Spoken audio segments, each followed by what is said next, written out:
Bismillahirrahmanirrahim. Assalamualaikum warahmatullahi wabarakatuh. Tema malam ini atau tausiah singkat kali ini adalah mengingat kematian. Kenapa ada orang yang lalai dalam beribadah kepada Allah Subhanahu wa taala? Kenapa ada orang yang zalim dan berlaku curang kepada orang lain? Atau kenapa ada orang-orang yang melakukan maksiat kepada Allah Subhanahu wa taala? Dan kenapa?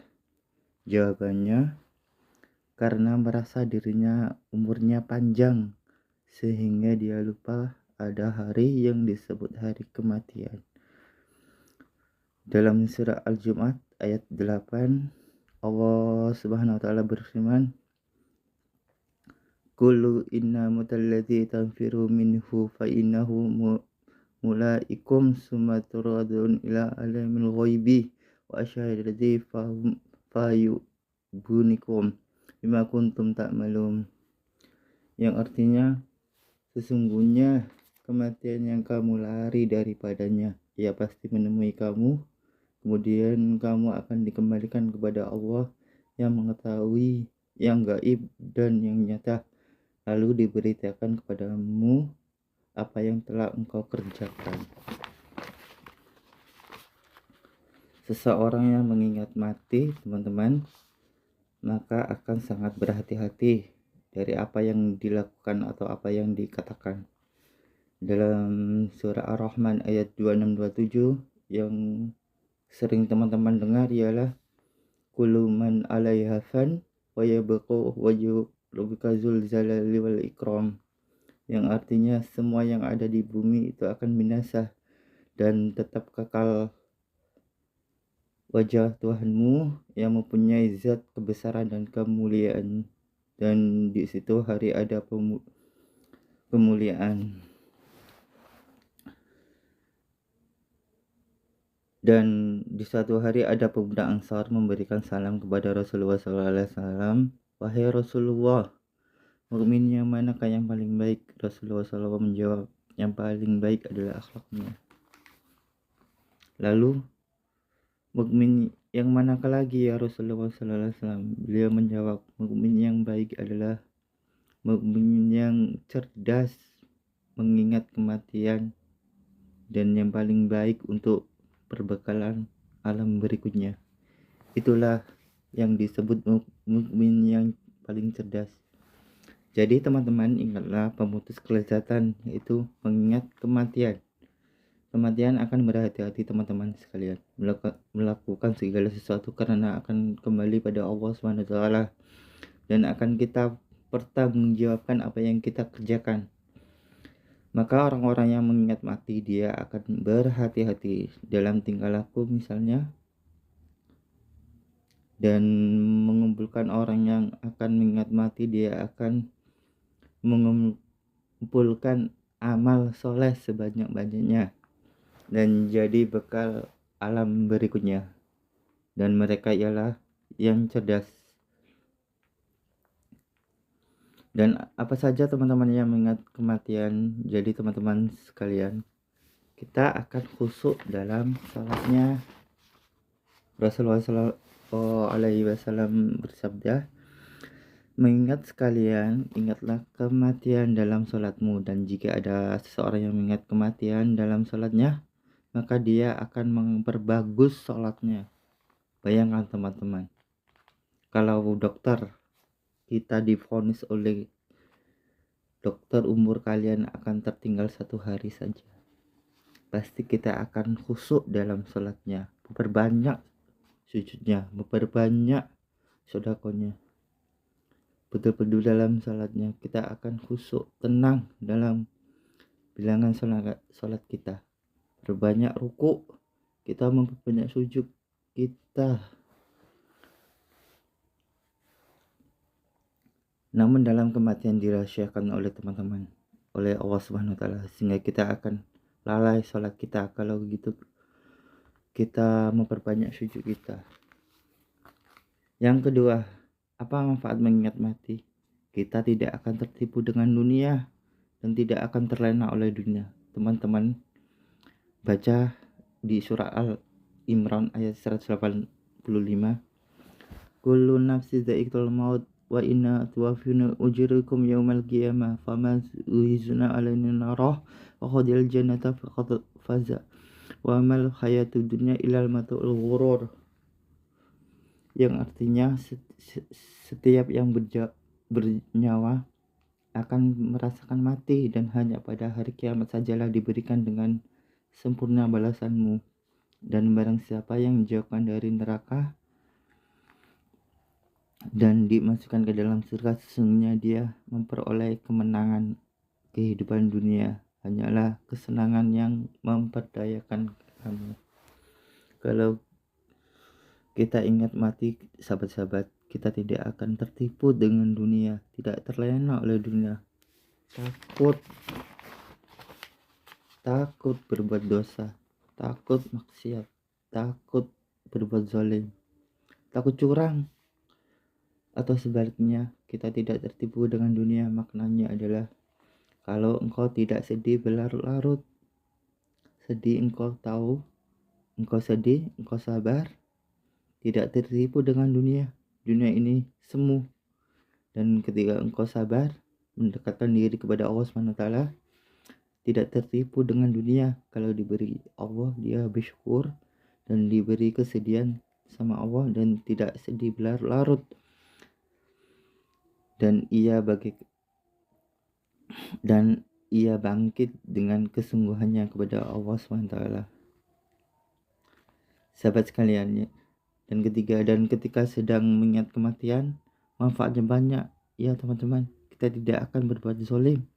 Contoh pedagang tidak curang dalam menimbang, misalnya dalam surah Al-Mutaffifin ayat 4, ala ya'uzul ulaika anazuma ubu'usun, tidaklah mereka itulah mengira bahwa sesungguhnya mereka adalah dibangkitkan. Ingat mati teman-teman, kita akan takut berbuat dosa. Orang yang akan takut pada kematian, takut berbuat dosa dengan orang lain. Pernah di zamannya Rasulullah SAW bersabda, lalu sahabatnya berkata, orang yang bangkrut itu orang yang tidak punya dirham atau orang yang tidak punya harta rendah. Tapi Nabi Muhammad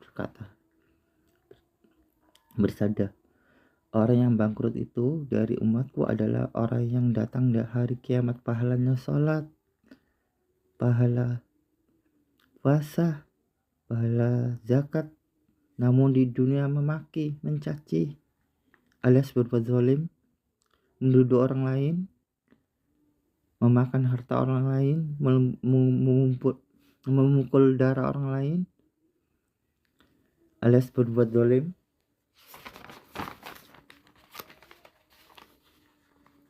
Maka orang-orang itu akan diberi pahala dari kebaikan-kebaikannya di dunia. Jika telah habis kebaikannya, maka dosa-dosanya akan ditimpakan kepada orang tersebut. Lalu kemudian orang yang zalim itu akan dilemparkan ke dalam api neraka. Hadis riwayat Muslim. Wallahu a'lam bishawab. Jadi teman-teman sekalian, ada beberapa manfaat dari mengingat mati. Mungkin teman-teman akan mencontoh dari sahabat Nabi, yaitu Arabi bin Husain, yang menggali lubang seperti kuburan di pekarangan rumahnya, di belakang rumahnya. Ketika Arabi bin Husain berbuat dosa, ia masuk ke dalam lubang tersebut dan lalu berbaring dan membaca ayat Al-Mu'minun ayat 99 sampai 100. Yang artinya, demikianlah kepada orang-orang kafir itu hingga apabila datang kematian kepada seorang dari mereka, dia berkata, ya Tuhanku, kembalikan aku ke dunia agar aku dapat berbuat baik atau kebajikan yang telah aku tinggalkan, dan sekali-kali tidak, sesungguhnya itu adalah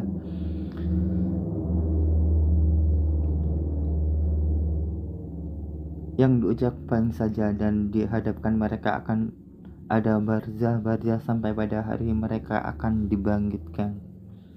Begitulah sahabat sekalian, Semua mungkin dalam kehidupan kalian sekarang menyimpan kain kafan di lemari kita, atau mencontoh seperti sahabat Nabi Ar-Bibi Husain tadi menggali lubang di belakang pekarangan rumah, atau di belakang rumah kita, atau di samping rumah kita, atau masuk dan rasakan seperti mayat apa yang ketika kita rasakan.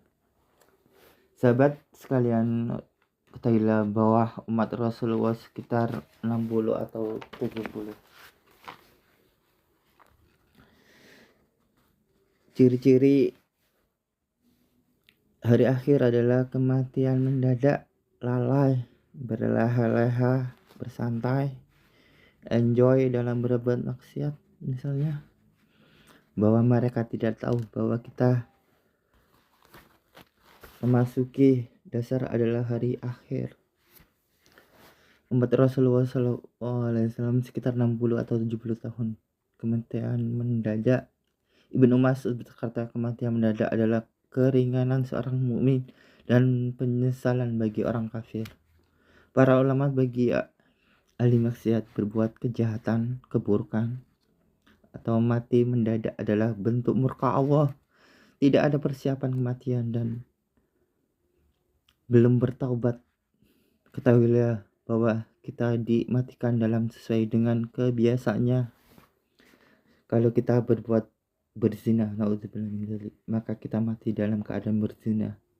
Kalau kita mati dalam hobi bermabuk-mabukan, maka kita akan dimatikan dalam keadaan bermabuk-mabukan. Seperti itu teman-teman. Teman-teman yang dimuliakan oleh Allah Subhanahu wa taala.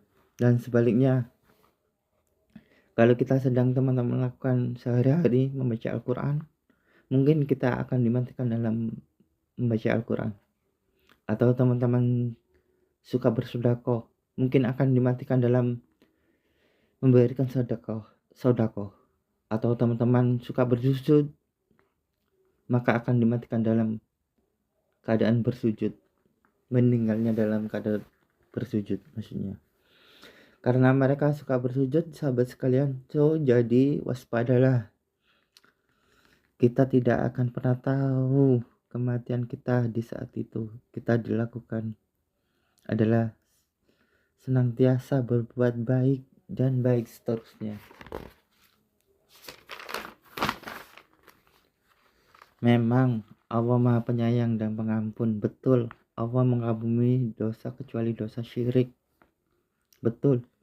Tapi jangan anggapan berbuat dosa saja lalu kita bertaubat, tapi Allah sangat mengampuni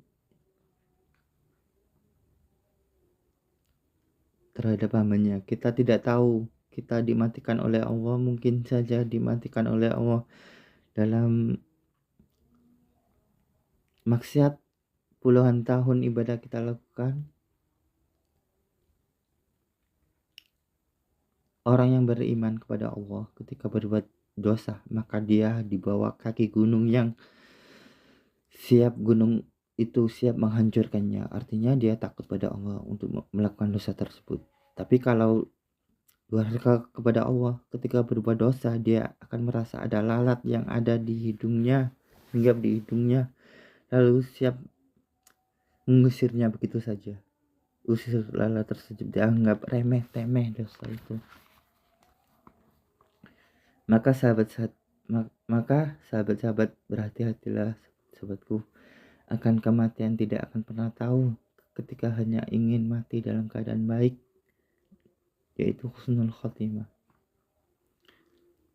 Apa sih definisi orang sukses itu? Mungkin versi saya, khairun nas anfa'uhum linnas, menebar manfaat kepada orang, menebar kebaikan kepada orang. Rasulullah SAW, sebaik-baik manusia yang paling bermanfaat kepadaku manusia yang lainnya.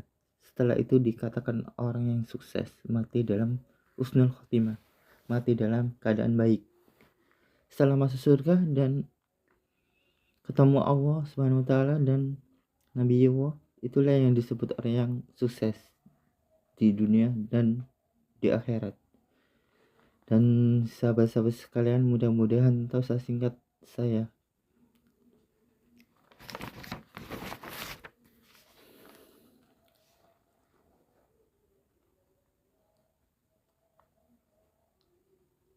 Semoga menjadi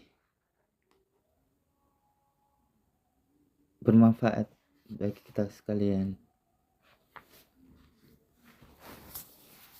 Barakallahu fikum. Wassalamualaikum warahmatullahi wabarakatuh. Tabur.